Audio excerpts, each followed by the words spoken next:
Can I just remind members, electronic devices, all electronic devices should be switched off, excluding your tablet devices you're using to view your committee pack. Members will be aware today's business is an update on the European Social Fund and other funding issues, and the briefing will be by the Minister. Members, apologies that I have at the minute to Mr Sidney Anderson, Mr Phil Flanagan, Ms Bronwyn McGachan, Mr Pat Ramsey and Mr Willie Irwin. Goodness me. No other apologies.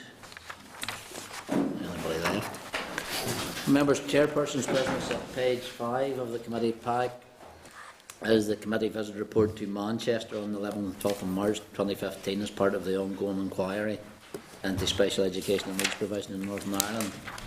Do members agree to include the report in the inquiry report? Great. Yep. Content. Members, draft minutes of our meeting on the 22nd of April at page 15. Members agreed that these are a true record of that meeting? Yes. Okay, I'll sign them as being accurate.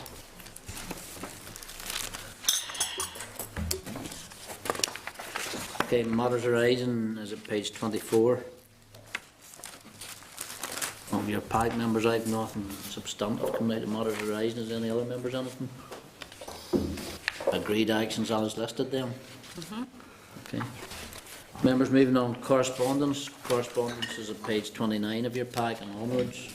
And I just highlight page 45 as correspondence from the Committee of the Office and First and Deputy First Minister regarding the introduction of a Public Services Ombudsperson's Bill.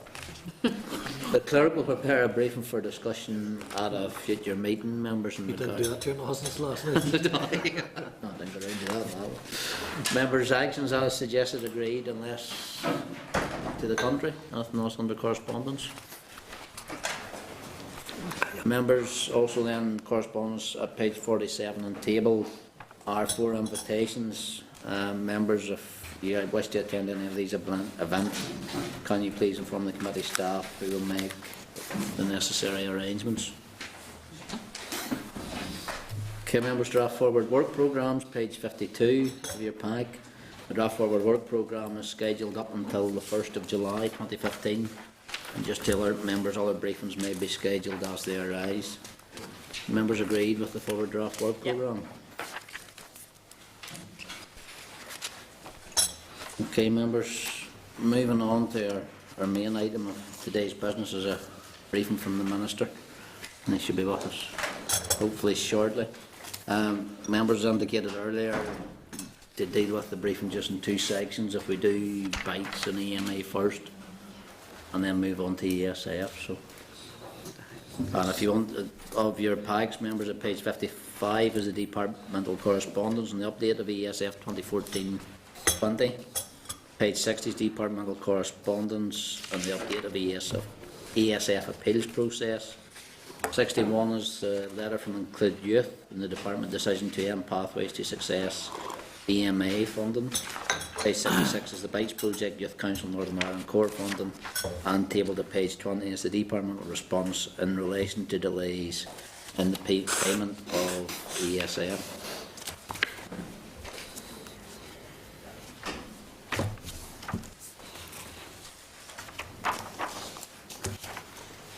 Okay.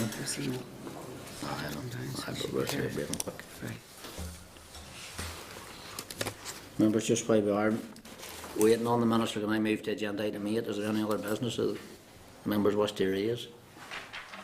It's that one either way as well then.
No?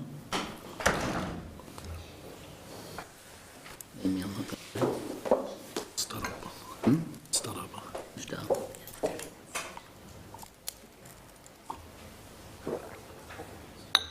I can't find the minister.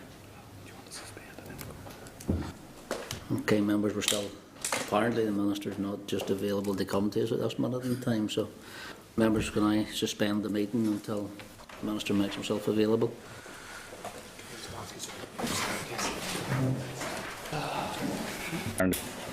You're all right, folks.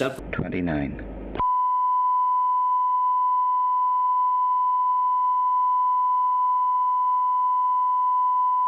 This is the Northern Ireland Assembly Committee Room 29. This is the Northern Ireland Assembly Committee Room 29.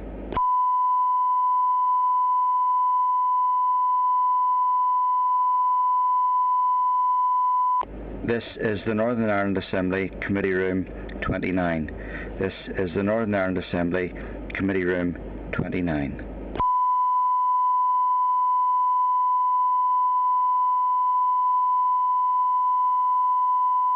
This is the Northern Ireland Assembly Committee Room 29. This is the Northern Ireland Assembly Committee Room 29.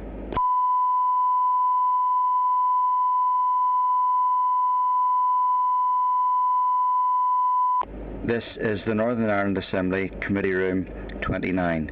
This is the Northern Ireland Assembly Committee Room 29.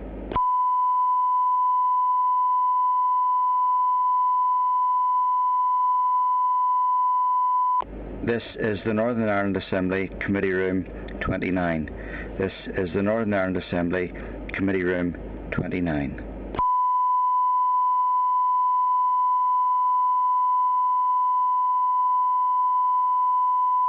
This is the Northern Ireland Assembly Committee Room 29. This is the Northern Ireland Assembly Committee Room 29.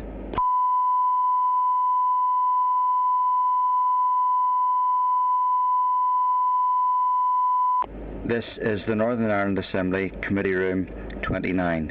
This is the Northern Ireland Assembly Committee Room 29.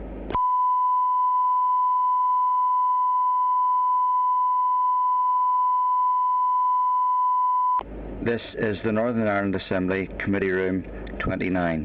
This is the Northern Ireland Assembly. Okay, members, we will resume the meeting now.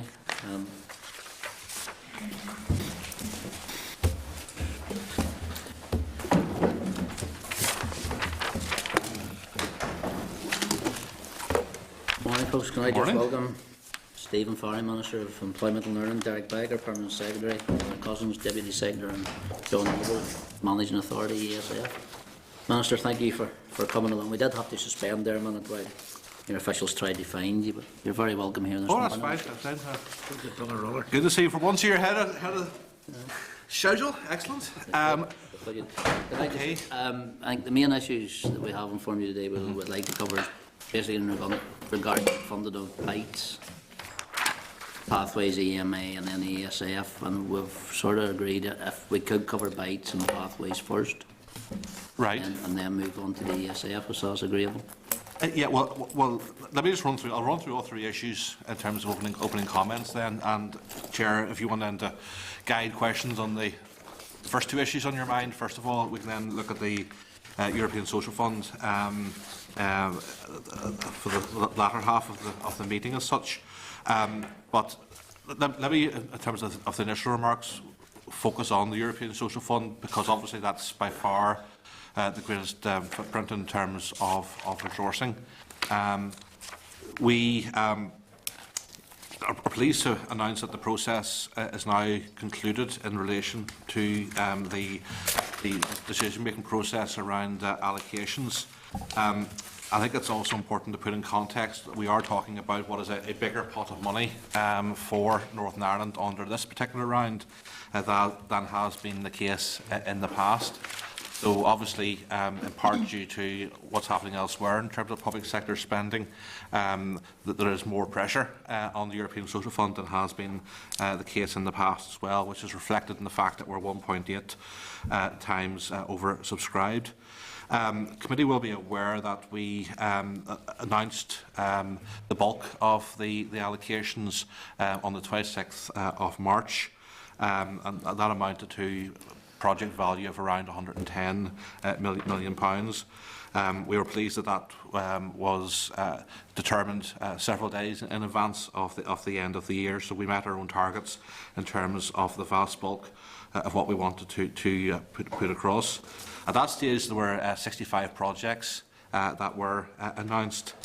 Since then, in relation to the outworking of appeals in relation to Phase 1, then there's two further organisations at Phase 2 who were assessed and scored above the funding threshold, who received support. And then on the back of the appeals process in relation to Phase 2 itself, there's one further organisation that has moved into the funding envelope, and so we're now in a situation where there are 68 projects that will be receiving funding, and that's a value of £112.5 million. In total, there was 27 organisations who made appeals, and that amounted to 31 projects themselves. And in a few minutes' time, we'll go through some of the detail in relation to all of that. I can also stress, in terms of the anticipated outcomes from what we have announced, that we are hoping to support over 10,000 young people who are not in employment, education and training. Over 24,500 participants in terms of those who are unemployed or economically inactive, over 7,000 people with disabilities, and over 2,300 families, particularly in relation to the Community Family Support Programme. Obviously, that will have a sustained impact on people's lives in terms of combating poverty, enhancing social inclusion through reducing economic inactivity, and developing our local skills base. Again, I want to stress that we have met our own internal targets in terms of decision making, and what we've done in Northern Ireland stands in contrast to the situation, particularly in England and Wales. The Department is now working on the formal letters of offer and economic appraisals, and we're holding an information event for organisations on Tuesday, the 5th of May. We hope that all that will be finalised very quickly, but the funding, of course, is available from the 1st of April 2015. So in that sense, organisations are entitled to claim from that period onwards, and there may well be organisations who are proceeding in terms of their own risk in advance of the formal letter of offer, and they'll be able to claim in that regard. There was, in terms of the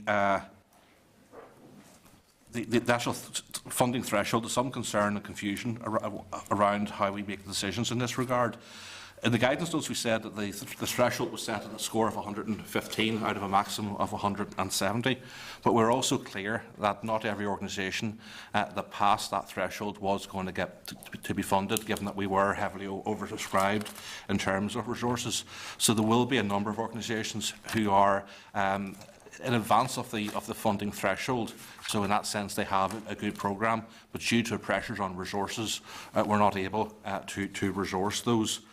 I should stress as well that in terms of the funding decisions that we have announced, we are actually running with an overcommitment of probably at this stage around about 7 or 8% overcommitted. That reflects the fact that not all the money in practice will be drawn down by the successful organisations. So the Department, at its own risk, has announced funding allocations in excess of the actual budget, and through underspends is then anticipated that we will come in more or less on budget, but that's a calculation that we will have to take ourselves. In terms of Phase 1 itself, there was 15 appeals that were made, and 3 of those were upheld. In terms of Phase 2, of the 31 appeals from 27 different organisations, there was 3 appeals that were upheld, 2 of which resulted in a change of score, and 1 of which led to a funding allocation in terms of their change of score, moved them above a certain funding mark that allowed that to take place. That's probably the main points in relation to the European Social Fund at this stage. I'll move on then, with your consent, Chair, to just discuss issues in relation to the Pathways of Young People Education Maintenance Allowance. That the committee will appreciate. This was indeed something that the committee themselves had advocated as part of their own report into NEETs, which subsequently led to the Executive's own strategy, Pathways for Success, the NEETs strategy. And within that, the Department was able to proceed with that EMA payment for young people on what were essentially two sets of programmes, the Collaboration and Innovation Fund programmes under the strategy itself, and also the European Social Fund programmes that were dealing with young people who were in that particular situation. At all times, we were clear that this was a time-limited funding pot from the Executive. This was not mainstream departmental funding, but a special allocation of funding in relation to the strategy that we bid for in 2012. Had circumstances been different in terms of the wider public sector spending environment, I would have anticipated with a large degree of certainty that the Executive would have wished to renew that pot of funding. But obviously, like, everyone's aware of the situation that we find ourselves in, and while we did make the point that we were losing that money, it was not one that the Executive were able to continue with. So sadly, that payment came to an end on the 31st of March. Over the past couple of years, we have spent in the region of about 500,000 in relation to those payments. About 400,000 of that relates to European Social Fund programmes, and about 130,000 in relation to the Collaboration and Innovation Fund programmes. 21 organisations under European Social Fund and 17 under CIF accessed that, and just over 1,200 young people benefited under the Collaboration and Innovation Fund, and about 950 under the European Social Fund benefited from that. Obviously, we did and continue to recognise that there is a rationale to these payments in relation to the retention of young people on those programmes, but also incentivising progression in terms of other training opportunities in due course. And indeed, the level at which we pitched the payments in terms of £10 and £25 very much had that type of strategic approach in mind. Looking to the future, we have not dismissed the prospect of the renewal of some type of payment. There's a number of funding issues at the moment that we're still working our way through. What I would say, however, is that under the new approach to the European Social Fund, there is the capacity for organisations to pay an allowance out of the funds that they receive, and indeed there would be an expectation from the Department that organisations would wish to do that.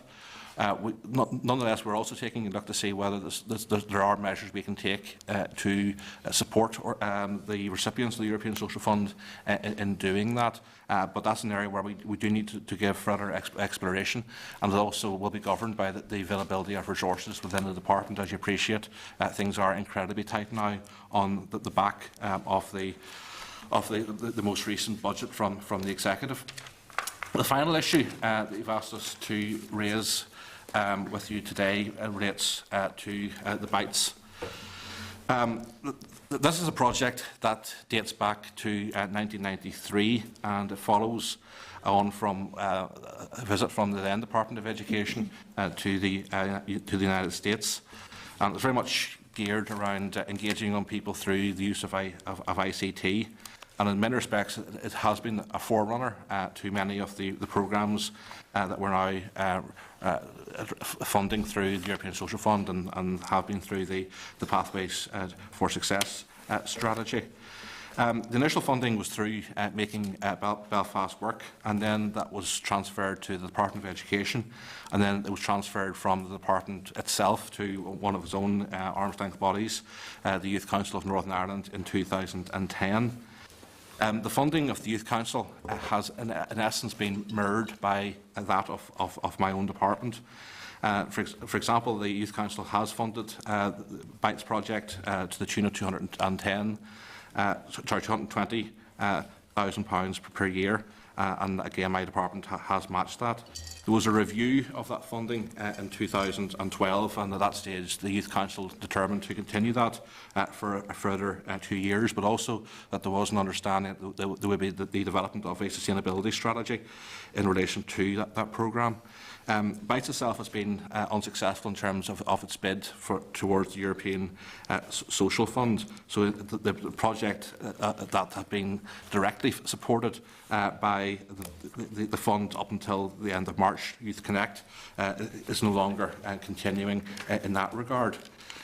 In terms of where things currently stand with the BITES project, on the 23rd of March, the Youth Council notified that funding for the first quarter of the 15-16 year would be reduced by 20%, and decisions on further funding are still to be made. My own departmental officials met with BITES on the 16th of April, and again at that meeting it was stressed that no decisions were being made on the future. And indeed, BITES have submitted further information to the department, asking for a disengagement plan to be agreed. There's also our understanding that the Youth Council are meeting today to discuss future options with relation to funding. From our perspective as a department, we're not in the lead in relation to this, but we have been mirroring the funding decisions that have been taken by the Youth Council. I would stress that this is an unusual programme for us in that we very rarely are in a direct funding relationship with particular organisations, because the vast bulk of our resources for the community and voluntary sector are allocated through competitive programmes. But we do recognise that it is doing good work, and it is, in many respects, a legacy issue that has been in a particular context until now.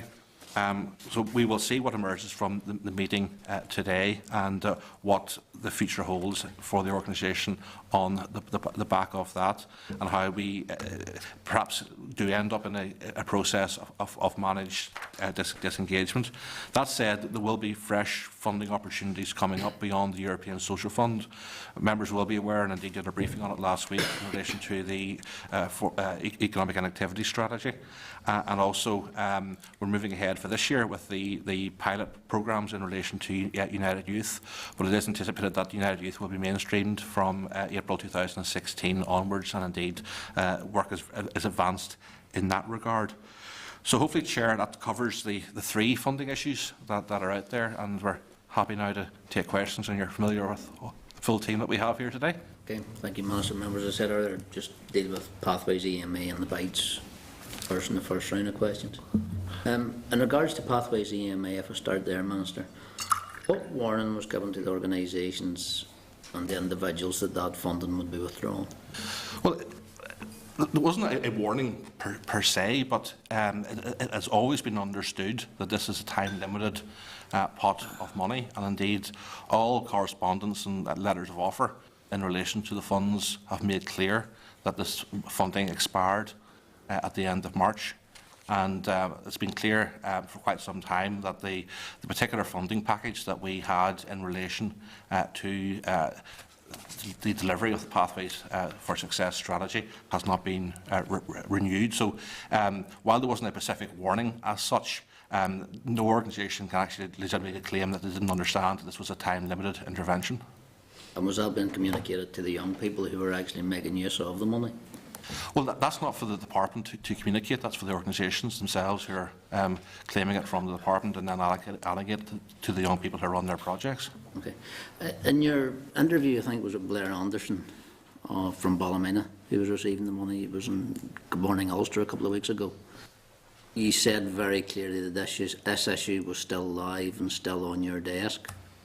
Is it something you think there will be money put into in the near future, or is it a distant project, or is it only something you're saying here there may be money, we may look at it again? You know, what is the hope for the young people who are here utilising this money? Yeah, well, let me stress a couple of things in that regard in terms of what the options are.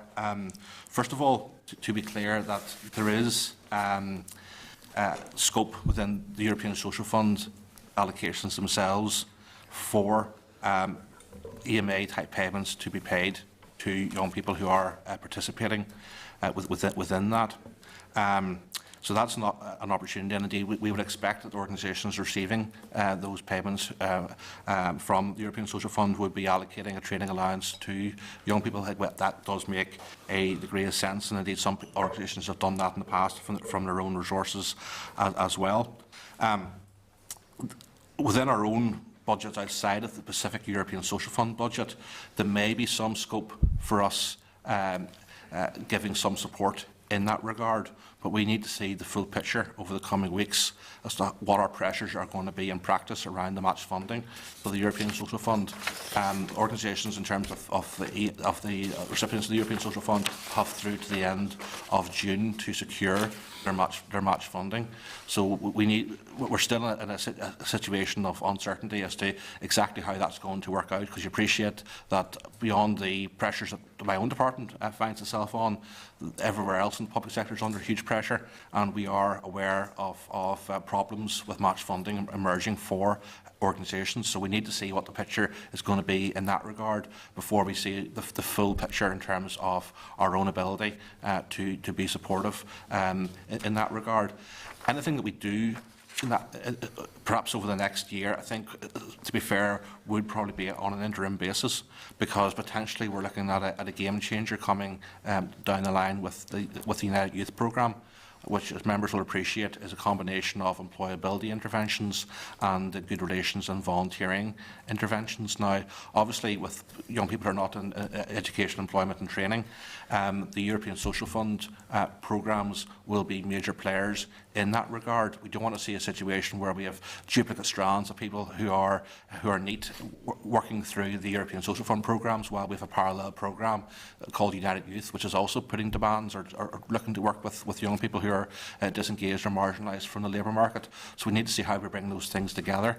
But it has been very clear that there's an expectation of a stipend being paid to young people who are within the ambit of United Youth. More detailed work has to take place as to how that's going to unfold over the coming weeks. But that may well be part of the medium-term solution in this regard. So in the medium term, optimistic. In the short term, there's a number of options that we have that are still under consideration. So I suppose for the young people that are affected today, were affected from the 1st of April, it's the short term is their main interest at this minute in time. Of the ESF organisations who are successful, you say there's an ability for them to allow for a training or maintenance allowance that would be similar to Pathway, the EMA. How many organisations have that built into their applications? Well, John, if you're in a position to comment on the detail of that, but even if it's not, I mean, they still have that discretion. 40%, yeah, discretion. Yeah. It's not something that they would specifically have been required to say up front. That was their intention of doing. They have that discretion, and over the coming weeks, we'll be developing a set of detailed guidance notes for the delivery of the programmes, and we will put more detail in relation to such payments. It's also worth putting on record, Chair, as well, that in terms of the current situation, there will be obviously some continuing organisations who previously received European Social Fund, which are now going to be recipients in terms of the new programme, and there may well be some young people who are continuing almost on a seamless basis through that process.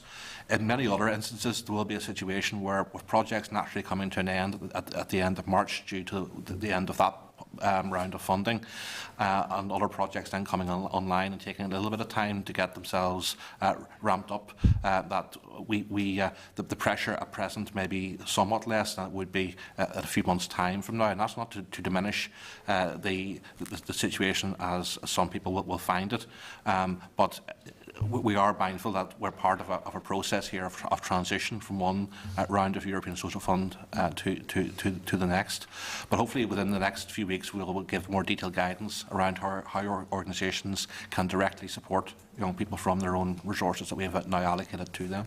But that's all under future funding projects, the likes of Include Youth, who are currently being funded through another project, and we're they're relying on your EMA as a separate funding stream. I suppose that's at an end. They don't have an option. And what other programme is that?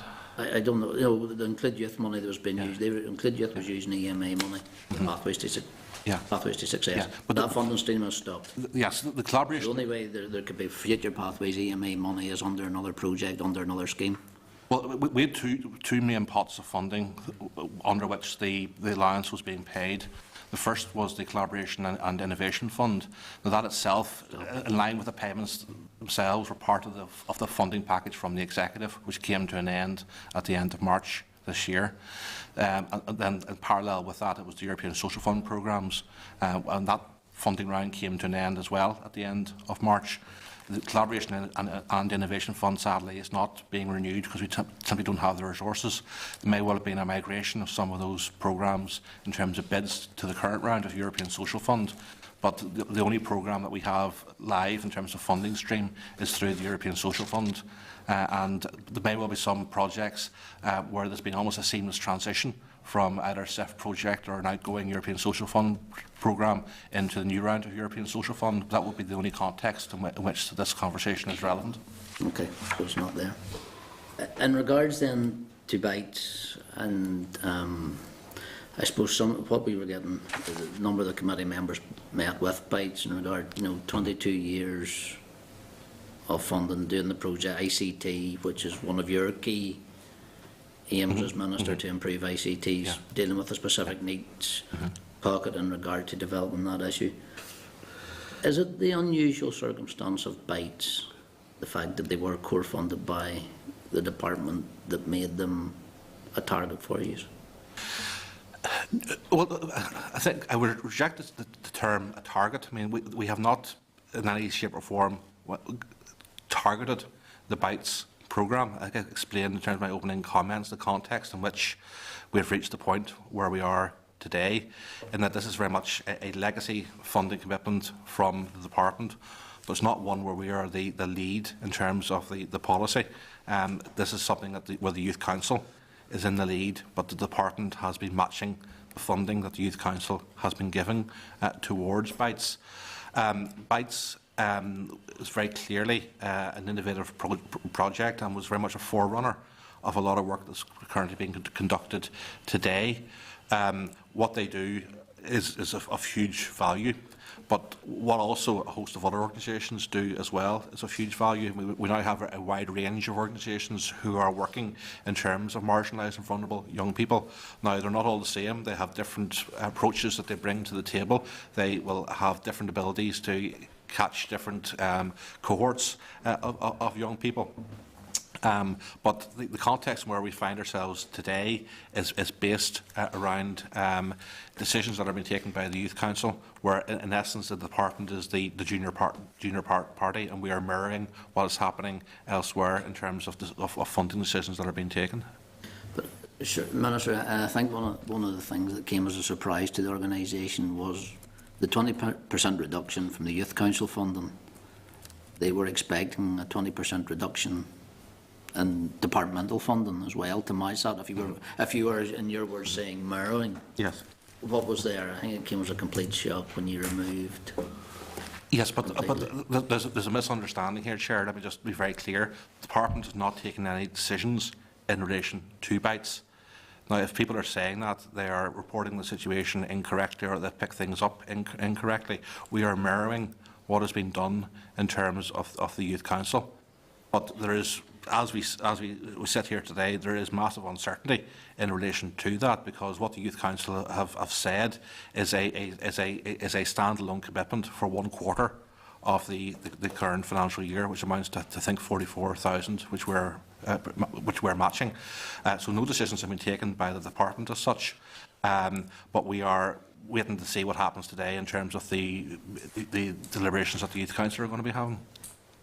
Right, so you haven't, nobody in your department has written to BITES to say you're withdrawing their money? As far as I'm aware, the decisions have yet to be taken in terms of the final outworkings of what's going to be happening with BITES. Clearly, they are in a very vulnerable situation, which is why I think they've asked for a disengagement plan to be agreed, because I think you may well see a direction of travel in this regard emerging. But at this stage, no decisions have been taken. So, who's Paul Bryans within the department? Paul Bryans is an official within our skills division. And would he have had a meeting with BITES where he could have indicated that the department was going to withdraw funding? Well, Paul Bryans would have been the official who would have met with some of his colleagues. I think it was the meeting on the 16th of April. But my understanding of what happened at that meeting was that, from our perspective, we did not say that any final decisions had been taken in relation to this. Right. I think there needs to be clarification, Minister, between somebody senior to Paul Bryans and BITES as to what actually happened at that meeting, because that's not the understanding of the organisation. Yeah, well, that's what I say. We clearly have a misunderstanding that has emerged then in that context. Now, that said, I don't want to today give false hope or false expectations as to where this is likely to be going. I think it is fair to say that we're in a difficult, precarious situation. The fact that the Youth Council have taken a certain decision in relation to what they're doing and are now discussing future options, that this can go in two different ways. But we are very much waiting to hear where the Youth Council go on this. We're not in the drive. Have you any indication of what way Youth Council's going? Not directly myself, no.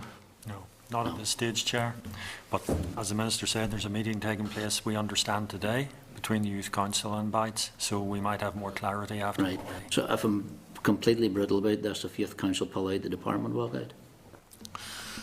Well, we're not in the lead on this. But if you mirror what they do. In essence, it would be maybe slightly inaccurate to say that we are in a match funding situation, because it's not the structures of a formal programme as such. But in essence, we have been match funding with a small m over the past number of years, but we have not been the lead partner in relation to BITES at any stage over the 20+ years in which the organisation has been operating. Obviously, what they're doing is similar to a lot of work that we are doing through our own NEETS interventions. But the fact, for example, that we're actually discussing an intervention from our skills and training division, as opposed to the officials that actually work in terms of either the European Social Fund or those who have worked in terms of the Pathways to Success strategy, indicates that this is actually almost an anomalous situation within the department, and is very much a legacy issue from the past. And that's not to say that we're simply going to walk away from that, but I think it's important that the committee understands the context in which the department finds itself in terms of its involvement and engagement with BITES. Okay. Members on BITES and EMA, Tom? Yeah, thank you, Chair. Just on the Pathways to EMA, has the department carried out any assessment of the impact that this will have for the organisations and individuals who are benefiting from EMA at the minute? Well, it's something we are looking at in detail to see the impact in terms of retention rates. That's probably where you're going to see the biggest immediate impact. As part of that, we want to see how things are going to go in terms of progression. So for those who have stayed with some of those interventions under the strategy, have they then moved on to other training and employment opportunities? More widely than that, and this will be coming to the committee in due course, we have engaged an organisation called the Centre for Economic and Social Inclusion, which is a think tank based in London, to do a general assessment of all of our interventions under the Pathways to Success strategy. So that's been a very comprehensive review of the different interventions. So within that, they will be looking at the take-up and the success or otherwise of the intervention. What I should say, however, is that not every organisation has taken advantage of the opportunity to pay the allowance. So not everyone has sought to draw it down from the department. So it has been somewhat piecemeal in terms of its application. Then there may well be reasons why that has been the case, where maybe some organisations maybe didn't see the value of it. Maybe they're doing their own thing in terms of incentives for young people, or there may well have been some concerns that the degree of administrative process around it was didn't justify the commitment in terms of the return that the organisations were going to get from it. So there may well be some factors in that regard.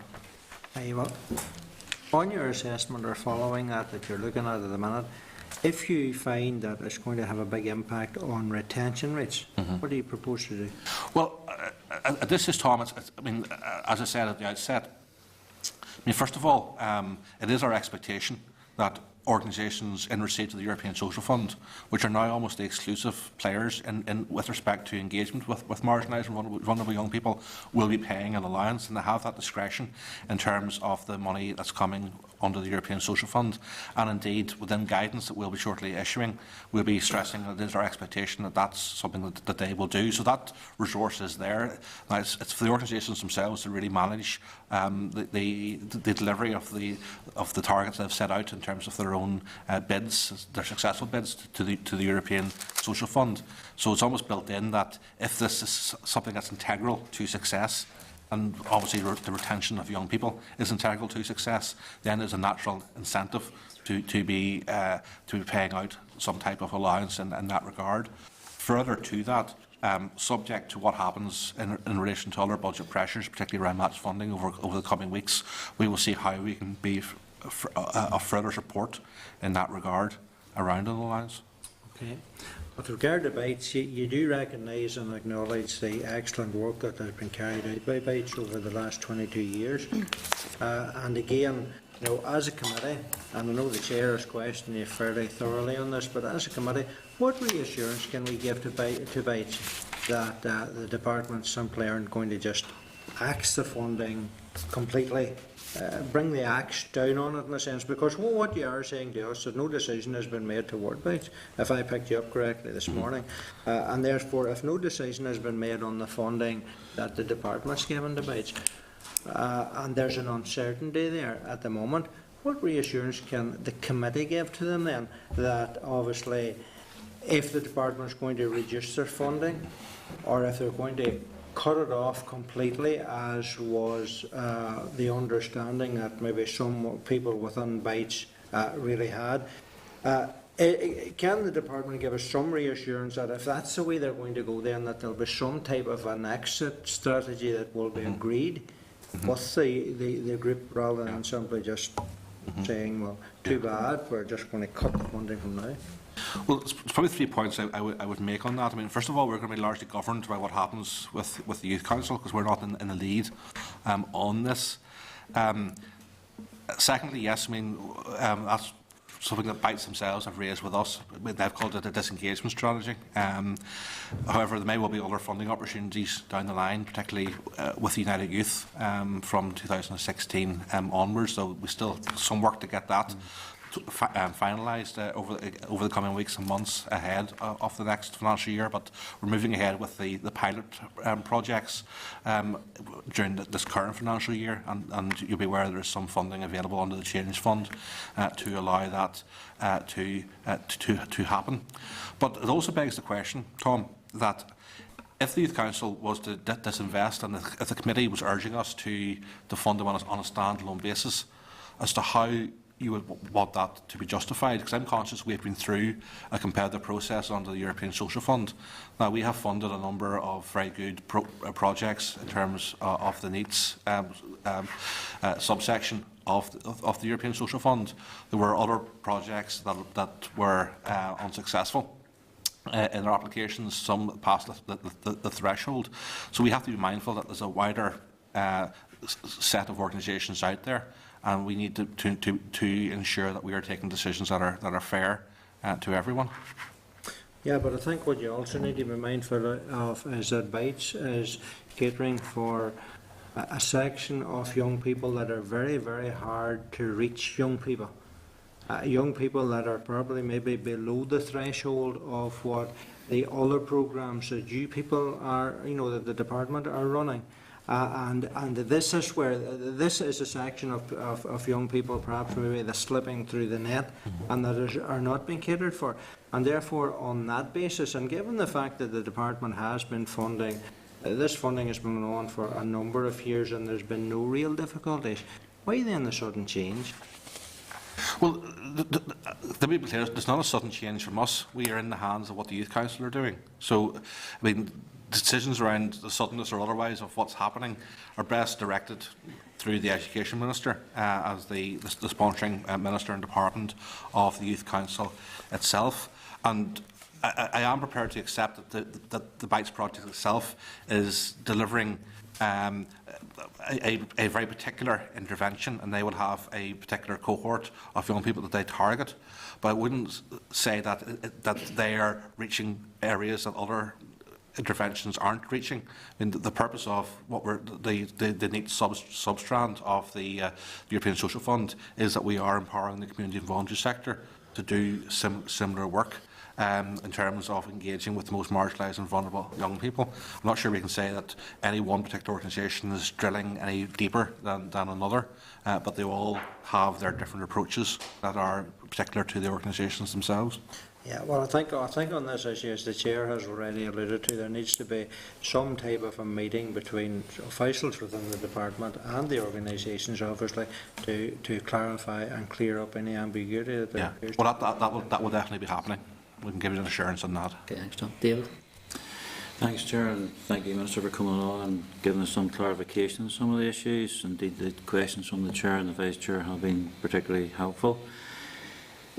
Obviously, the Pathways EMA was designed to assist young people who face most barriers, and we understand, obviously, it was time limited, but if it had been seen as a success by the department, and I do welcome the fact that there's opportunity maybe down the line to have something else in place, could there not have been an interim type scheme put in place, considering it maybe wasn't going to cost a terrible lot of money to do that, to try and get something else in place down the line?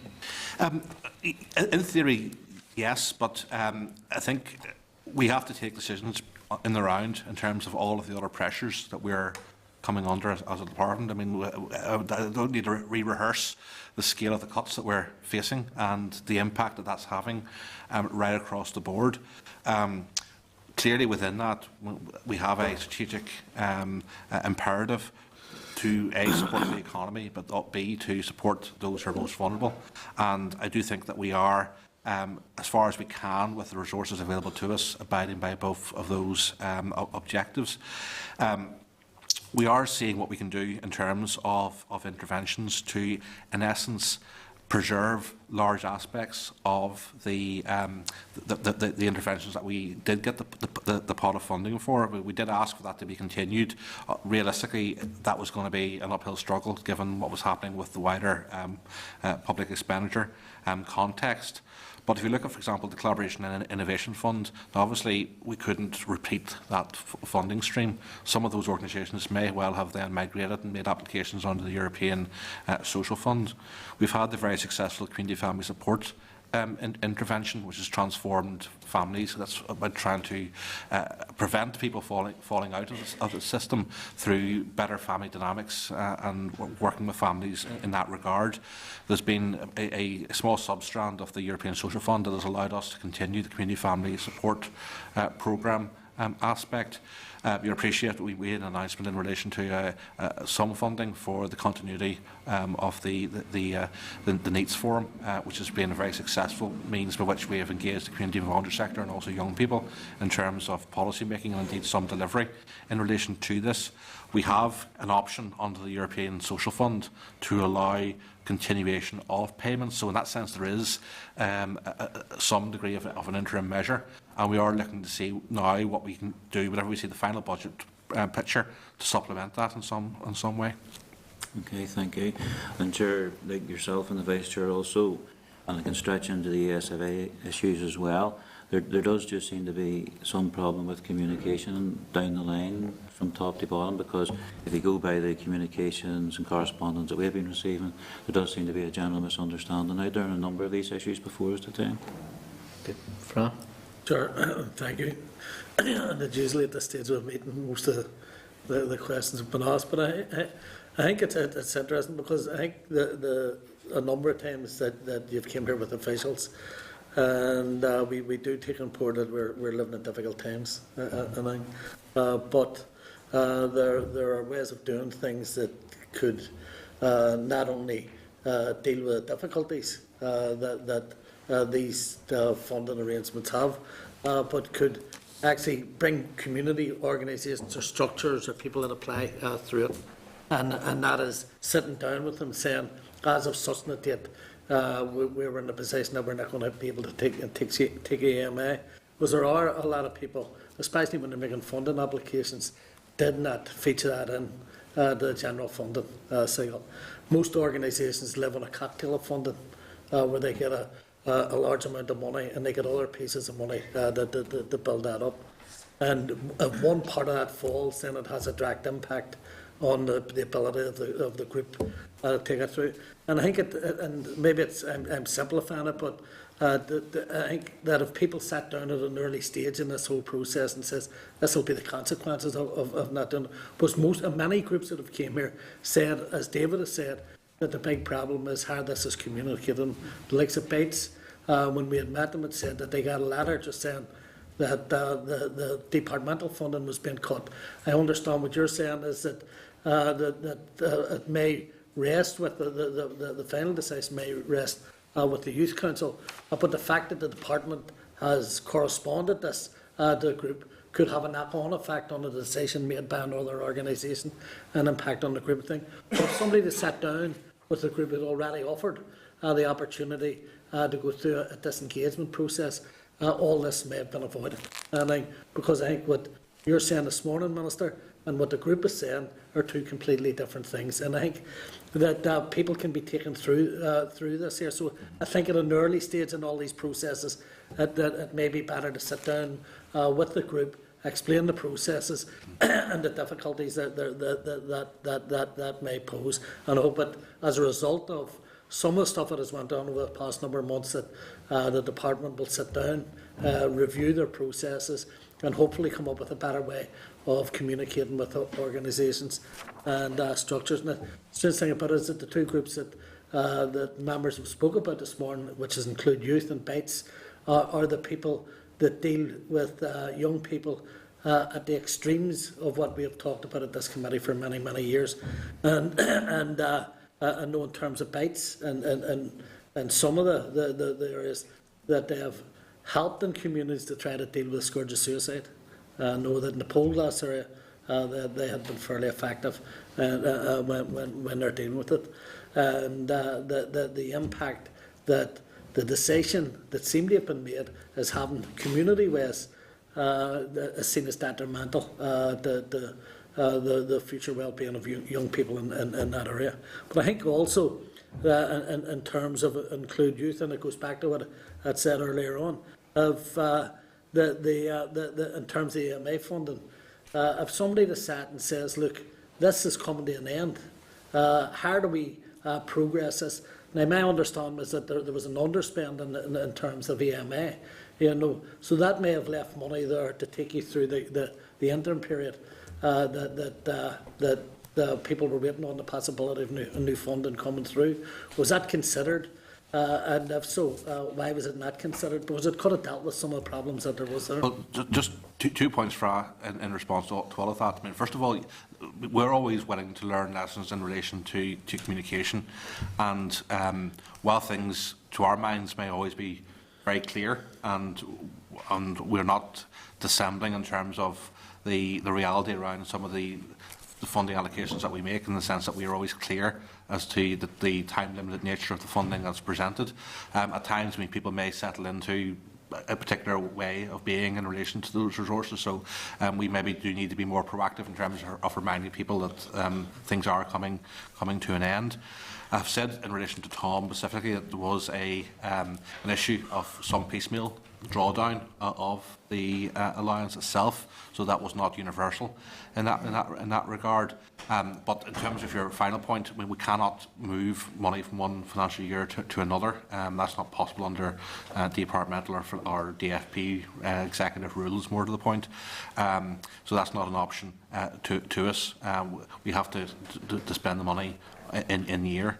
But where funds aren't fully drawn down when they're used for other purposes. I mean, we're not surrendering loads of money at the end of the financial year in relation to our interventions under the pathway strategy. If anything, it's the opposite. I mean, we're extremely stretched in terms of what we're doing. And now, post the end of the funding package through to the end of March, we're incredibly stretched in terms of what we can do around this. But we appreciate this is a vital area in terms of not just economic interventions, but also the social interventions that you're mentioning as well in terms of saving people's lives. Can I just add, Chairman? Go ahead. I do actually take Mr. McCann's point. You know, sometimes we look at things through slightly different lenses from those with whom we engage. And it might look clear to us, but it might not look clear to others. We have literally dozens of funding programs, funding hundreds of organisations, and stuff is moving and changing and stuff's coming to an end. And I think it is a point well made, and I think a point well taken, that we do have to look at these issues and make sure that there is early engagement and early warning. So we have to be vigilant in that regard. So I do take the point. I think it's a valid point. Sure, just one more part of it. And I know that you said earlier on, Minister, that there are many organisations who would continue to pay or pay out of their own resources. But there are quite a number of organisations who work in the cold faces who operate in a shoestring budget and haven't got the resources to be able to shift money from A to B to deal with that. And they're the organisations that ground away, work every day with people Yes. that are in difficulties. And those are the organisations that you're going to find that may fall into difficulty. And it may not be a bad idea, even again, from a communication thing, that if the department sat down with those organisations, and two of them are here this morning, and worked through possible ways of trying to work out how that we can work this out. Well, absolutely. Just to be clear as well, that I mean, we're not talking here switching money from one pool to another. We're talking here about ESF money being used for ESF clients recruited onto the ESF programme. There's going to be an information day on the 5th of May to work with organisations collectively. Officials will be more than happy to talk to organisations individually over the coming weeks to work through exactly how this is going to happen, not just in terms of any allowance, but the wider issues with the delivery of their projects. Well, sorry, I know the chair spoke for 40 minutes earlier on. I did. It was long. Yeah. Is it longer than me? But you mentioned United Youth, Yes. and that may throw up opportunities. You know, will the department be sitting down with those organisations to explain them what the opportunities may be? Because I thought United Youth, there was only funding for 1 year, Yes. and for future years. So if a group applies, you know, Yeah. they'll be halfway through the process, and the thing Yeah. may be. Well, let me just give a very quick position in terms of United Youth. There's two different strands here. We're talking about the 15-16 financial year, in which we're running a number of pilot programmes. We're working from a process of shortlisting down to 10. There's about, I think it's about 50 or so that are in the system. We've got to get that down to 10 who will receive funding. So it's only 1 in 5, so it's going to be a very difficult process that we're going to go through. That's one where there's a degree of urgency, because we're now towards the end of the first month of the financial year. We're then looking to the rollout, so that's a 1 year only financial intervention. Then looking to the wider rollout of the programme over the remaining years of the next budget of the Executive and Assembly through to 2020 potentially, and we need to look how that's going to work, and that work is still underway. In practice, we're going to have to engage through Piece 4 to deliver the resources. I mean, we're almost in a situation now where we're down to that being the only financial means available to us to deliver this. Whenever United Youth was envisaged by the First Minister and Deputy First Minister back in 2013, we were in a radically different financial context and expectations. So our funding options in terms of our block grant to deliver United Youth are extremely constrained. So Piece 4 is probably going to be the main vehicle by which this is going to be achieved in partnership with what we do under the European Social Fund. So that work is underway, but there may well be new opportunities opening up, particularly in relation to the good relations aspect of that from 16, 17 onwards. But we'll come back to the committee and give a full run through United Youth in terms of what's happening for the incoming for this current year, and then for the future design work beyond that at the earliest opportunity. Thank you very much. Anna. Thank you, Chair. Thank you, Chair. I appreciate Minister and your staff coming to us and make Sunny clearer some maybe misunderstanding, for example, like Bike's decision. I certainly echo my committee colleagues here what they said about communication, Minister. As you're aware that I worked in the voluntary sector for many years before I became a politician, and I do value and I know you do too, value the role of the voluntary sector, and I do have still, I think, their confidence in us wanting to do the best for everyone. They are very nervous at the moment. There are a lot of jobs, being put out, and the communication, the process of informing them, I think, is very poor. And it's not just your department. I've seen DOE, I've seen DCAO, OFM, DFM, and they on the voluntary sector morale is very low, feeling that they are not being valued, and the rug is being put under their feet. And very often at the last minute, when it could have been done much earlier, rather than a week or 2 weeks before the end of funding, to just tell them you're not getting any more funding from now on. So there are organisations now, kind of in April being told the funding entered in March. And, they have to give staff 4 weeks' notice. They have then to find money somewhere to pay the staff. And I think that's not the way to treat our partners in the voluntary organisation, in the voluntary sector. Let me be very clear, and on a couple of points that you give me an opportunity just to really reinforce. First of all, in terms of what we have been doing with the community and voluntary sector, we have not been disengaging from the community and voluntary sector. We have not been cutting resources to the community and voluntary sector. We have a bigger European Social Fund pot available to the community and voluntary sector. Now, within that, there will be a situation, because we are in open and competitive processes, where certain organisations will have the perception of losing out because their funding will come to an end and are not successful in terms of the incoming funding pot. In turn, other organisations will be successful. So there is inevitably a degree of change and transformation in terms of the pattern of funding that is available to the sector. The second thing is that, in terms of the timescales, again, every programme under the outgoing European Social Fund knew that the programme was coming to an end at the conclusion of March. Now, I guess a point, Chair, I think it's worth reinforcing. There's this perception that the department took this to the wire, and somehow groups were disadvantaged, having to put staff on protective notice, and a huge degree of uncertainty in the system. And I certainly appreciate that people felt that on the ground, but there's nothing more that our officials could have done to get this process delivered any quicker than the 1st of April. We essentially exceeded our target by several days of the end of March in terms of the vast bulk of decisions being made and communicated to organisations.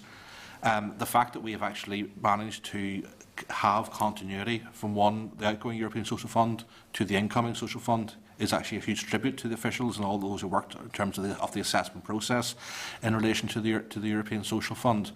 If you look at our colleagues in England and Wales, they are not in the same position as we are. There's going to be, in England and Wales, potentially a gap of at least 6 months, John, if not longer. So, in contrast to what's happening elsewhere in the UK, in Northern Ireland, we have managed to bridge the gap. We're still not at a situation where, in terms of other European funding programmes in Northern Ireland, where there's clarity on the way forward. The European Social Fund is the first where decisions have been made in terms of future allocations for the forthcoming period. So we are ahead of the pack. We got the European Social Fund operational programme agreed by the Executive in time of the deadlines. We got it agreed by the European Commission in rapid, quick time. But that timetable only allows us a period of 4 or 5 months in which we actually run this process, and we've met and facilitated people within that context. So, regrettably, there is that unfortunate transitionary period for organisations that they have to go through, and it does create worry and uncertainty for individuals. But nothing more could have been done at our end to do it any quicker. Sorry, just a minute, Anna. Justify you back, yeah, Anna. Yes, can I come Yeah, back? certainly. Just one. I'd appreciate that, Minister. I had been through Piece 2, Piece 3 in my days when I was working in the voluntary sector. I know the delay after delay of months and months of the trenches following one after another. So I do appreciate, Dale has certainly met that deadline very swiftly. Can I just pick up a point you mentioned earlier on about the 35% match funding under ESF? It's only in June that you will know exactly whether the organisations will be successful with their 35% match funding. Is that what you said? Well, organisations may be successful from this point onwards, but they're under a requirement to have secured their match funding by that date. So it's in essence the backstop date by which that will happen. And it's fair to say that we are worried about the situation out there. Obviously, the bulk of that match funding comes from outside the context of the department itself, but there's huge aspects of the public sector that are under pressure themselves, and their ability to engage in match funding for organisations may well be compromised. I know, for example, the Department of Health is under pressure, and they would be often a match funder of a particular strand under the European Social Fund. So what's going to happen to the organisations that have been told the funding started on the 1st of April, then say in June they told you that they couldn't get the match funding? Well, if an organisation actually has not secured the match funding by that date, then obviously they wouldn't be able to accept the letter of offer because they obviously must provide us with match funding certificates to confirm their match funding is in place. Obviously, that 35% match funding is crucial for them going forward, so if they're unable to obtain that 35%, then they cannot accept the letter of offer. And that would be in June, but the projects have all started from the 1st of April. Well, so how's that funding going to? Well, obviously they should be aware. Obviously, if they're having difficulties getting match funding, and flag that up to the department. We obviously are aware of all organisations come back to us with information about a reduced allocation of match funding to them. So they're working obviously with that. But if a project is having difficulties getting match funding, they should flag it up to us immediately, so we can obviously take account of that. Well, obviously, Anna, projects will take their own judgment call in terms of how they manage risk. So you could envisage a situation where organisation A is fairly confident of their match funding situation, but all they're waiting for is the formal letter of offer from us and the clarification on the economic appraisal. They may have a different assessment of risk than, say, organisation B, who maybe is in an uncertain position regarding match funding, and they would be wiser to be cautious about any initiation of a project in that regard. Though I would say everyone needs to be cautious. Obviously, the economic appraisal and the letter of offer may slightly change the parameters, but that's the calculated risk that people will take. But people can claim money from the 1st of April under the programme. Okay. Until they said that they couldn't find match funding. And as the Minister said earlier, we have an event next Tuesday actually with our successful applicants, just to go through the whole process with them. Okay. Thank you. Minister Anna's led us into ESF. Yes, seamlessly. Seamlessly. as happens here. Minister, of the organisations, 65 through the start in the ESF, 2 got through an appeal in phase 1, 1 got through an appeal on phase 2. Total commitment, 68 organisations, 112.5 million. What was the total? What's the total pot for ESF? The total pot is about, John, 240. Over the 7 years, it's about 246 million for the 7-year period. And that's pounds rather than euros. Right. Euro. So when you said you were 7 or 8% overcommitted, where does that come from? Well, you appreciate there's 2 different phases to the European Social Fund. This is the initial 3-year period. We're talking here over the process, a 7-year programme as a whole. So in terms of, if you want to split that up across the spectrum of years, in terms of what we would wish to allocate for the initial 3-year allocations, we're overcommitted probably about 7 or 8% in that regard. But obviously, what we have in terms of the European Social Fund allocation, subject to the UK remaining within the European Union, I just stress there's a slight risk in the system. That money is available to us through to 2020 and beyond. Can I just ask then? Yeah. Sorry, you've allocated, it's a 7-year programme, you've allocated so much for the first 3 years. Yes. Who made that allocation of the 240 million? Is it the department decided how much? Yes, we have discretion over that, but it's like anything. I mean, you have to budget across the period. If we blow the entire budget in the first couple of years, then we won't have a programme. Well, if we're coming out of the European Union in 3 or 4 years' time, would you not be better blown at all? Well, if it seems that's the likely scenario, we will reassess, but fingers crossed for a whole host of other reasons, including the farming interest in North Antrim consistency, I should stress. I would anticipate that that would not be the wisest decision to be recommending. On a serious note, Minister, I suppose we're looking at organisations who have scored above the threshold but not met the financial scoring to draw down the money. Yeah. If there is an opportunity, or that's what I'm asking, is there an opportunity to bring money forward from that, from the second part of that? In theory, yes. In practice, we would need to be incredibly cautious in doing that. I think I am at the point where we are probably at the upper end of what we would really want, where we want to be in terms of an over commitment.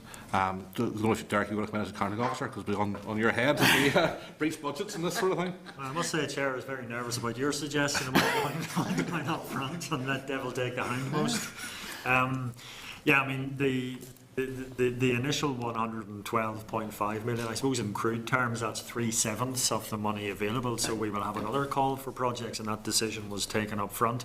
There are other constraints that come into play as well, such as our ability to provide match funding. We are committed to providing, as a department, to providing 25% match funding. And we have covered that off within the very constrained budget that the Minister has. He has identified the 25% match funding pretty much. We're at risk in some there, but that's our risk, and we'll take that risk. And then obviously the organisations have to find. If we front-loaded the whole thing, it would place huge pressures on us, but then there would be there would be nothing left at the end of the programme whatsoever. So we phase it over the 7 years. Okay. Can I just ask them, for those organisations, and I think John mentioned some who weren't going to take up their full allocations, or were looking for reduced allocations, or actually not, if they can't find match funding, as Anna said, by the end of June, all their money comes back in. What happens to that money? Is it reallocated further down the list? Is it offset to the department? Well, I'll defer to John on this, but John will correct me if I'm wrong. We certainly will keep it okay. Yeah. What could happen if there were, say, a lot of organisations came back on foot of the letter of offer and said, you know what, we cannot take this, we cannot accept this letter of offer because we just can't identify the 35% match funding from another source. We would have to look again, and in theory it is possible that we could drop down the list, the merit order list of organisations, and include other organisations that were above the basic quality threshold but perhaps didn't make the funding threshold. Yeah. But I'll ask John to confirm that. No, that's to correct. Make sure I'm not misleading the committee. And further to that, members of the committee will probably recall that funding decisions were taken in 2011, and certain organisations were funded, others were not at that stage. Under the Economy and Jobs Initiative that was agreed by the Executive in the autumn of 2012, the Department bid for additional resource, which allowed us then to move further down that merit order list that was created in 2011. So we were able, a year later, to go back to some projects. So the lists remain live for a period of time. Next Tuesday, letters of are being issued and there's workshops, and you mentioned a clarity of a further economic appraisal at that stage. This is civil service. John, explain yourself. I think that's what we've been trying to do for the past couple of months. There is economic appraisals are actually completed on every project, and obviously they will be signed off internally by our economists. They're obviously, the work is prepared by the managing authority initially, and then our economists in the department actually will sign them off. So over the next few weeks we'll be getting them signed off by our economists. Right, and if he doesn't sign them off? Or she. Yes. Well, in my experience, is actually, if the work has been well done in advance, there has been no issues with economic appraisals being signed off. There's no opportunity of another organisation being thrown out because of that. In theory, yes. In theory, yes. I mean, the reason we have to do it, I can imagine, Chair, you sitting there and your colleagues sitting there saying, what is this bureaucracy? The rules that exist require me as an accounting officer to make sure that more or less every penny we spend is subject to some kind of economic appraisal, and that extends to the individual projects that will be supported here, because there is our own money being put into these as well as European money. We will do a proportionate economic appraisal on each and every application, and the basic information to allow us to do that economic appraisal was included in the application form. We will do that quickly. They go through a process. Our economists have to look at them. I would expect that they will all be signed off because they've gone through a fairly rigorous process. I would be shocked if any significant number failed. There may be a few questions raised. But if, in theory, an organisation failed for some reason, well then it's probably in the same scenario as the organisations not getting match funding. We would drop down. But I think this would be an extremist and highly unlikely. Is there not a duplication, Derek? I mean, you've done the first stage, which is the financial capability assessment. That's a little bit different. I mean, an economic appraisal is a value for money assessment, effectively. The financial capability was just looking at the financial health of the organisation and its ability to sustain the application. I can understand how you might see some duplication there, but they weren't. They're two separate processes. But I can assure the committee that the economic appraisals will be, to use the jargon, proportionate. That means we will do the minimum to meet the requirements, but we will not extend the bureaucracy. Minister, I'm conscious of your time and ESF have a number of members indicating as well. Claire? Thank you, Chair. Thanks for the presentation. Just, I suppose, to maybe labour the point about the match funding that has to be ticked off by June. Was it part of the scoring process of the applications that each applicant would be able to secure match funding? Because, in my kind of rationale, that would probably be the first thing you would look at, so that we don't have this gap if they aren't able to, and then we bring more people on board. But they certainly would identify where it was going to come from, John. It's not part of the scoring process and the assessment process, but in their application they had to indicate to us where their match funding was coming from. So they would have detailed that in their application form. However, there was many of the match fundings were given caveats to that, to say that they would match fund on the basis that they will secure the funding because of the timing of all the budget issues at the time. So you were getting confirmation from match funder that they will provide match funding subject to their budget availability afterwards, because the timing was not great in terms of getting the match funding signed off. Okay. And if I could add that it certainly was part of the financial capability assessment, particularly where organisations were saying that they were going to match fund themselves. We needed to look to see if they had sufficient resource to be able to do that. And was that clarified and confirmed? Because I'm assuming coming June we're not going to have very many organisations who won't be able to meet that. Because if we do, to me that's quite a big... For those who said they were going to match fund themselves, I said it was part of the detailed financial capability assessment, so we are satisfied that they had sufficient resources, or looked as though they did, to be able to do that. For those who have to secure it from other organisations, that's where there is that potential risk where they may not get as much as they had hoped to secure. Okay, just because I understand that there was a number of groups who haven't been successful in the ASF application, and they have, 100% secured the match funding for that. So it would be a bit of a tragedy that come June that some of the groups who have secured ESF then come back and say, well, actually, no, we couldn't secure that match funding. And to me, that then, we're delaying that even more. Yeah. A possible scenario, Claire, under that situation would be that they may get a proportion of their match funding. If their match funder is going through budget difficulties, they may opt to cut it entirely, or they may have a proportionate cut in that regard. In which context, John? Yes, if you actually find that you actually are not going to be able to secure the full 35%, you could actually then reduce your letter of offer value down to the portion you can get. So say, for example, you have a £100,000 project, you need to get 35,000 as match funding. If you only secured 20,000, we can then work with you to reduce your letter of offer and your objectives as well in line with that, so that we will actually still be able to fund you as a portion of it, so that you don't lose out in that regards. And then I assume that money would go back into the pot and be potentially available for other groups who maybe haven't gotten past the threshold. Yes. Sorry, can I just one more point as well, Chair? I suppose alluded to it earlier in respect of when we come to the end of these funding projects, and a lot of groups do operate on a shoestring. And it's about, do they go on protected notice? I do actually, I don't agree with you when you say that you didn't take this process to the wire. Like, I think it's so far at the wire that a lot of groups have been choked by it. And we're in a situation now where in the next few months, groups are just going to, disappear. And I do find this whole process, one, I'm very disappointed by all, because I do think it could have been dealt with in a bit more, let's just say I'm disappointed by it.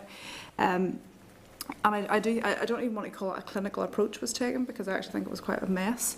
But there was no consideration given to who this ultimately affects. That this feeds right down to the service users, the community and voluntary sector, the people that need it, the most vulnerable within our society, and that's who's going to be affected by this whole process. And maybe it is a really harsh lesson that needs to be learned about how we approach these things in the future, because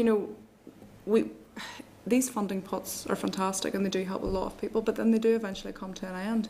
And then it leaves these people built up. We're almost building them up for a fall, and there's a big hole there. And that's my big concern. Well, this is a problem that's endemic around any European Structural Fund open competitive process. What has happened this time around isn't any different from what's happened in the past, albeit this is now happening in a context where there's much more pressure around public expenditure, and organisations perhaps have less options in terms of maybe the stakes in relation to European Social Fund have been much higher for many organisations than had previously been the case.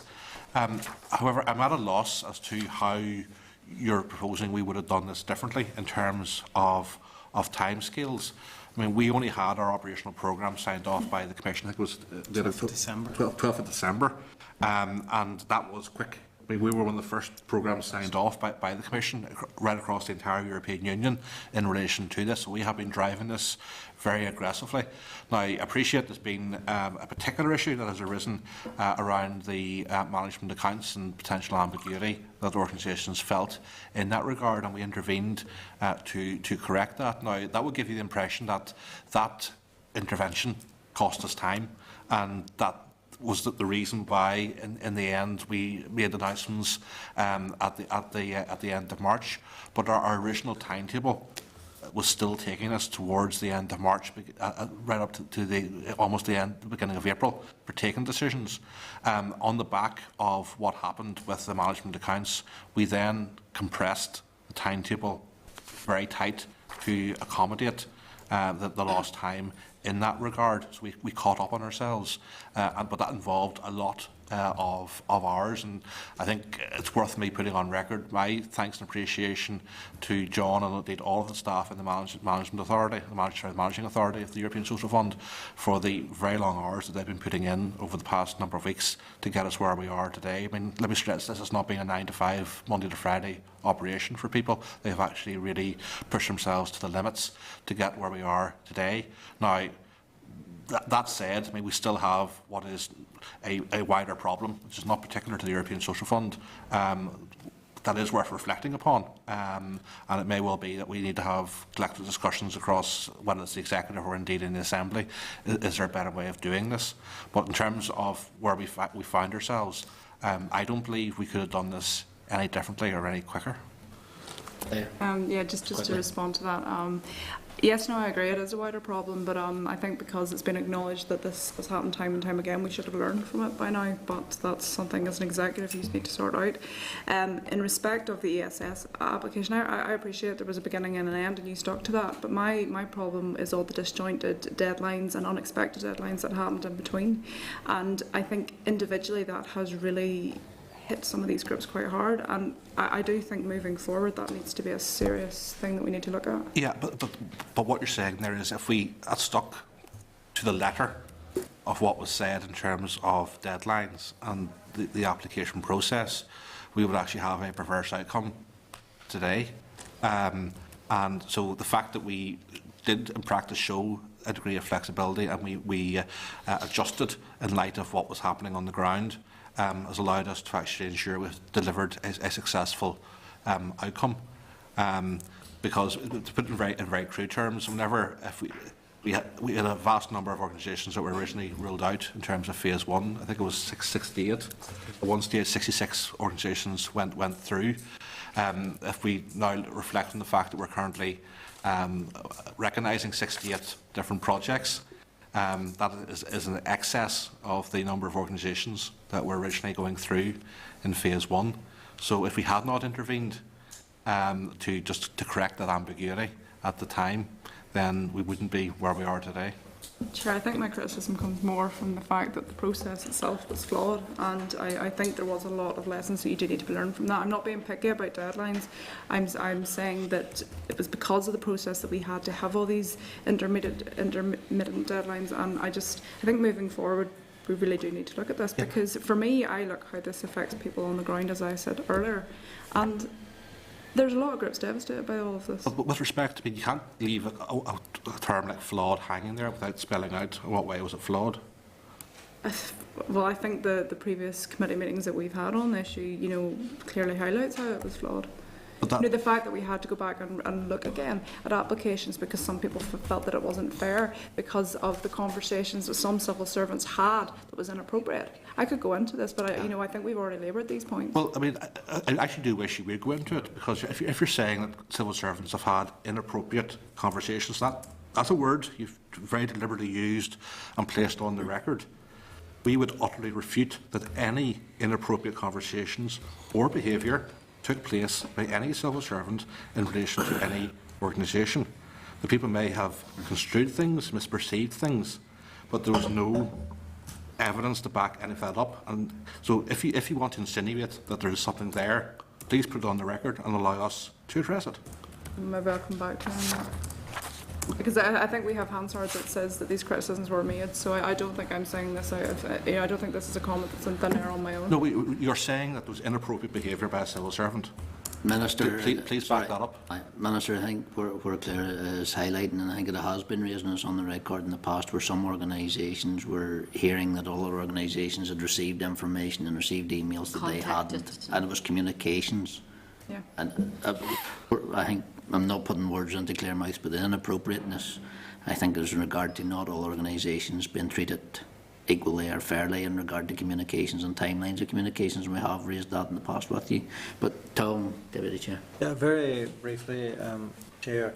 Minister, the number of organisations, someone was lost out even after the appeal.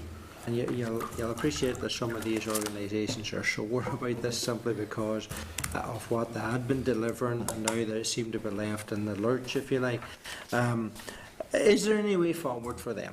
And the other issue is my ear has been bent by some colleagues who are associated or with some of these groups.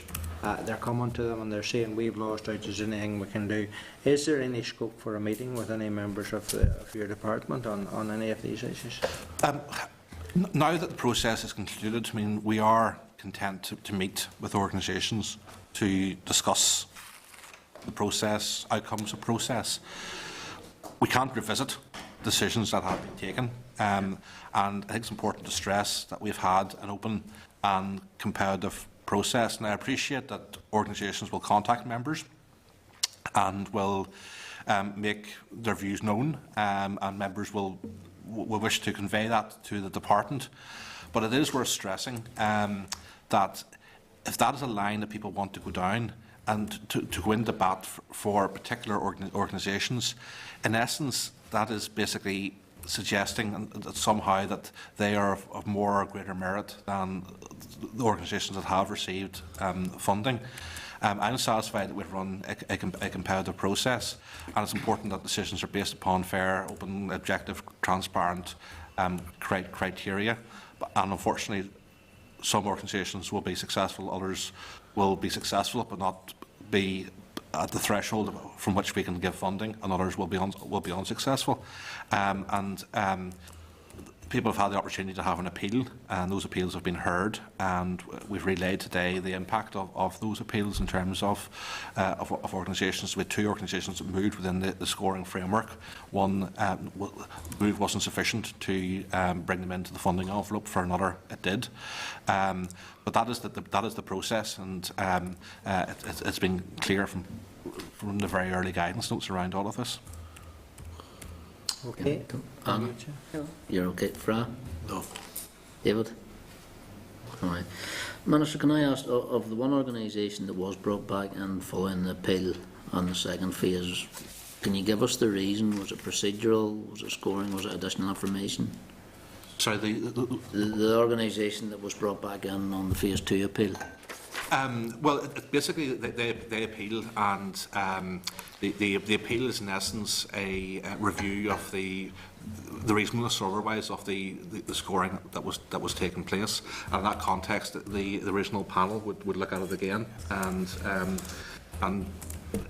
that's what happened. I mean, there's been a movement. I mean, I think the fact that we've had relatively few successful appeals upheld, I think actually indicates the underlying integrity of the original scoring mechanism, and that the appeals panel found that most of the decisions taken were in themselves reasonable. But yes, occasionally there will be a movement. Organisations have requested their scores and the rationale for their scores. Is that available to everybody?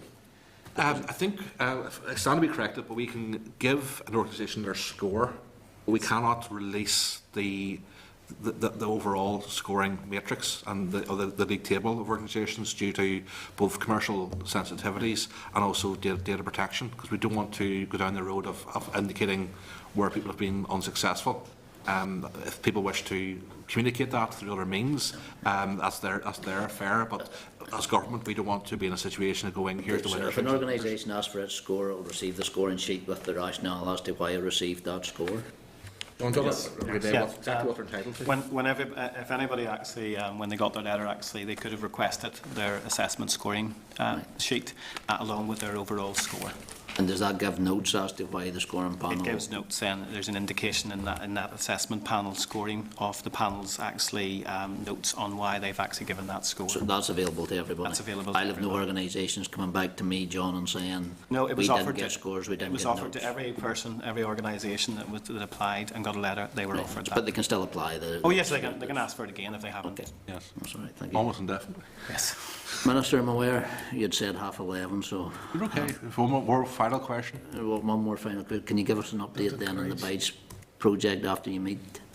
Well, once we find out what's happening with the Youth Council, Yeah. we will get in touch to let you know where that's heading, yes. And just and it was through Fra's line of questioning as well, and I know you're really saying you're the match funder to Youth Council. With a small m, yeah. Yeah. It's not a formalised structure. If Youth Council have already been made aware of, possibly maybe think that you're withdrawing your funding, and they're now sitting looking at this going, well, you know, if the department has pulled out of this, maybe we should look at our funding, and actually, by the indication of your department officials, the Bites may lose your small m money, Yeah. but they now sit and go, well, you know, if the department's pulled out, sure, we can walk away now. So maybe the department of the influence of your department. I'd be surprised if the Youth Council aren't aware of the true position in terms of our own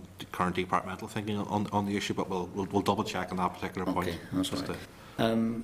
Have you budgeted then, if the Youth Council have allocated its funding to bites at a 20% reduction, would you have that budget available within your department already assigned? It may be, I'm not sure of the precise detail on that, but it may be something that will end up being a pressure. But we're not going to be taking the decision on this in isolation from where the Youth Council head go on this. And if there's a pressure, if it becomes a pressure, it becomes a pressure. And I mean, like any big organisation, we run our own pressures over the course of the year, and our budget is our estimates over the forthcoming 12 months, and there'll be all sorts of twists and turns in that regard. What I would say to the committee, however, is that in the context that the Youth Council takes a certain decision, I would find it difficult to justify a situation where we're funding it in excess of what the Youth Council were doing, or alternatively on a freestanding basis, in light of it would be, in essence, then a dedicated funding award outside the context of other processes that we have. Okay, thank you. Members? Minister, once again, can I thank you for giving your time to the committee. At all. So it was good to be here. And it's not every minister makes themselves as available as you do, so I'm sure I'll be back again. I'm sure you will. I'm sure you will as well. But listen, thank you very much. Cheerio. I echo that as a chair of DOE committee. Yes. Thank you. Okay, members. Members already covered any other business, just in case there's anything that has come up. Anything else? Okay, members, date, time and place of next meeting. Just to be aware, the next meeting will take place Wednesday the 13th of May, 2015, 10 a.m, room 29, Parliament Buildings. No meeting next week. Meeting adjourned, no meeting next week. Committee room 29.